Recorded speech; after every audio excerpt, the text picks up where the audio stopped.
आपण बघताय 10च्या बातम्या एबीपी माझावर. बुलेटिनच्या सुरुवातीला बातमी वासनांद अशोक खरात संदर्भातली आहे.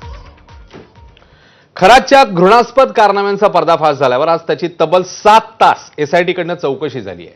खरात प्रकरणी तांत्रिक पुरावे गोळा करून मालमत्ता, आर्थिक संबंधांचे पुरावे आणि इतर माहिती एसआयटी कडनं गोळा करण्याचं काम सुरू आहे.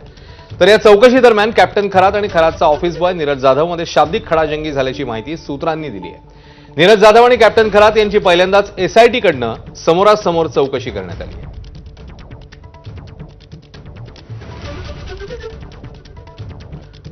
दरम्यान बड्या धेंड्यांच्या आशीर्वादाने समाजातल्या अपप्रवृत्तींचं स्तोम माजलं जातं हे अनेकदा सिद्ध झालंय. वासनांद खरात प्रकरणी अनेक बडी नावं सामील असल्याचं दिसून येत आहे. त्यामुळे आता जोरदार राजकारण पेटलंय. बोंधू खरातशी जवळीक महागात पडलेल्या रुपाली चाकणकरांनी आपण निर्दोष असल्याचं म्हटलंय. मात्र चाकणकरांविरोधात असणारी महिला ब्रिगेड मागे हटायला तयार नाहीये. अंधारे आणि ठोंबरे आता चाकणकरांच्या अटकेचा आग्रह धरतायत, तर उद्धव ठाकरे खरातच्या भक्तांवरही कारवाईची मागणी करतायत.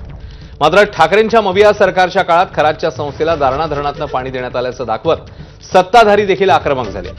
तर शिंदेचे नेते दीपक केसरकरांचे निकटवर्तीय दीपक लोंढेंचं नाव प्रकरणात समोर आल्यामुळे अनेकांच्या अडचणी वाढण्याची चिन्ह आहेत.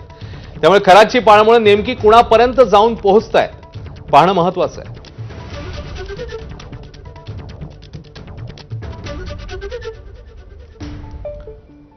तर राष्ट्रवादी प्रदेशाध्यक्ष सुनील तटकरे यांनी या प्रकरणामध्ये कोणालाही आपण पाठीशी घालणार नसल्याचं स्पष्ट केलंय. तर खरात प्रकरणी सखोल चौकशी करणार असल्याचंही त्यांनी म्हटलेलं आहे. आज या विषयावरती ज्या वेळेला चर्चा होईल त्यावेळेला जरूर त्या बाबतीमध्ये तो निर्णय घेतला जाईल. त्याच्यामध्ये काय कोणाला पाठीशी घातलं जाणार नाही. स्पष्टपणाची भूमिका काल पक्षाची मी त्या ठिकाणी व्यक्त केलेली आहे की खरात यांनी जे दुष्कृत्य केलंय एसआयटीच्या मार्फत त्यांची सखोलपणाने चौकशी व्हावी आणि ती सखोलपणाची चौकशी करून त्यांच्यावरती कडक कारवाई करावी. राष्ट्रवादी काँग्रेस पक्षाची स्पष्टपणाची भूमिका आहे. त्यांचा काल आयोगाचा राजीनामा जो आला तो आयोगाचा राजीनामा पक्षाने स्वीकृत केलेला आहे. उपमुख्यमंत्री म्हणून त्यांचा राजीनामा हा मुख्यमंत्री महोदयांच्याकडे पाठवला जाईल.